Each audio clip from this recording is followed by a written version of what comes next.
What do Hoboken, Jersey City, and Asbury Park all have in common?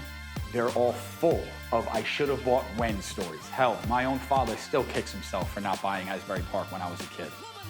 Am I saying that East Orange is the next one of those towns? Absolutely not. But I'm definitely saying that you have an opportunity to truly ride the equity train in this town.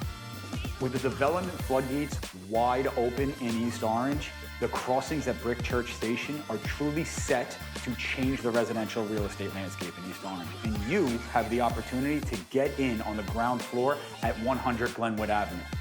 This gut-renovated three-family building is located only a half mile from Brick Church train station, and with it projecting at an 8% cap, what I really love about it is it lends itself to either an investor or the renovations allow for a true owner-occupant and rent out the other floors if you want.